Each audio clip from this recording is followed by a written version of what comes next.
Times are tough, right? Energy costs are at their highest in decades, the economy's in bad shape, and nobody knows when things are gonna get better. It would be easy to think you're having it rough right now, and maybe you are. But if you're watching this video, you probably have a roof over your head, a fridge with at least a bit of food in it, and maybe even a car with gas in it. In our standard capitalist society, we're always encouraged to strive for more, reach for the stars, outsmart our competition, and always work more to make more money. The only way up is through the grind, working 70-hour weeks and skipping the weekends. But if you stop aspiring for greater heights constantly just for a minute and look down at what's happening below you, things take a new perspective. In this video, we'll go over 4 key points you may not have thought about that make you richer than average. And it's not about feeling above others. Rather, it's about being grateful for the life you have and appreciating the small things. Things can always be better, but they could also be much worse. If you have some savings. In June 2022, 61% of Americans were living paycheck to paycheck. For the past 10 years, the Federal Reserve has issued an annual report called The Economic Well-Being of U.S. Households. These reports have tracked consumers' ability to afford a theoretical $400 emergency expense. In May 2022, 68% of Americans could cover this. So that's good, right? Well, no, it's not, because the number is way outdated, especially with current inflation levels. $400 from 2012 are worth nowhere near what $400 is worth today. So the updated estimate for an ideal emergency fund is now $1,400, and most people can't afford that. If you can, you're lucky and you should be grateful. If you can afford a $1,400 plus emergency in cash, you're doing better than most people financially, so give yourself a pat on the back, and if you can't and you think you have it rough, keep watching, there's more to come.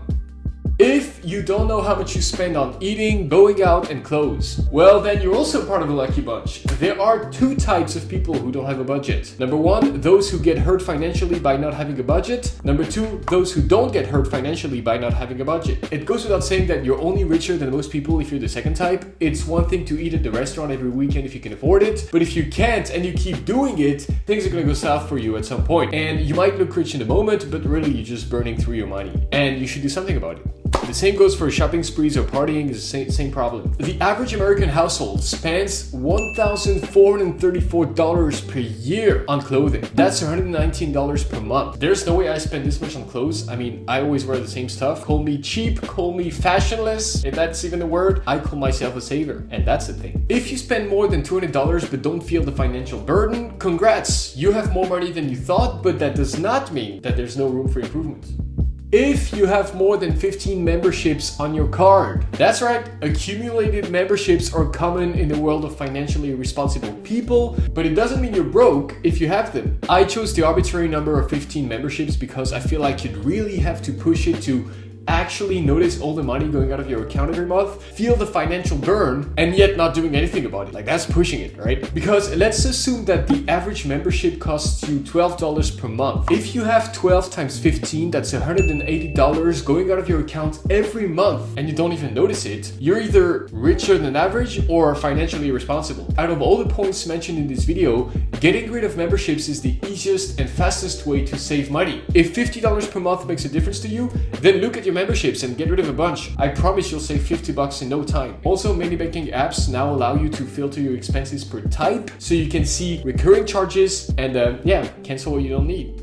If you own the place you live in, oh my friend, how lucky you are then. These days, most people can't afford a $25,000 down payment on a house, if you can even get a house with that kind of money anymore. It doesn't matter whether you bought your apartment or your house 15, 10, or 3 years ago. If you own the place you live in, you're a lot richer than many people out here. Of course, people will say that until you're not done paying off your mortgage, the house is not yours, the bank owns it. Yeah, okay, well, first of all, how about stop being a party pooper? The man can afford a house, that's amazing. And it depends on the economic framework you're looking at. In some European countries, for instance, the bank only contributes a small percentage of your mortgage, and the rest of it is either provided and or insured by the government. So the bank doesn't actually own your place. Second, although it's technically true to say that you don't own the building until you've paid it off, you increase your share of ownership and therefore your net worth with every repayment you make.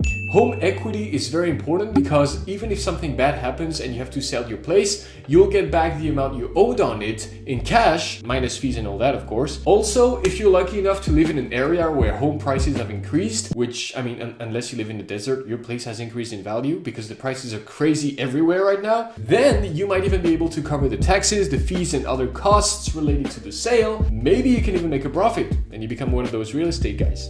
Yeah? Wealthy people are not about cash, they're about paper net worth. You don't have to have a ton of money in the bank, although as we've seen, it's good to keep an emergency fund. If you own assets that don't lose value and can be turned into cash if needed, and if you minimize the amount of debt you have, your financial situation is a ton better than the average Joe. And remember, at the end of the day, it's not about making or having more money than your coworker or your neighbor or whoever, just because you want more status and recognition than them. If you're already living a decent life, it takes a lot more than a few $100s per month or even a few thousand to change your life. If you already make $5,000 per month, what's 10 gonna do? Come on. Money doesn't buy happiness, but we live in a world where money is necessary to live.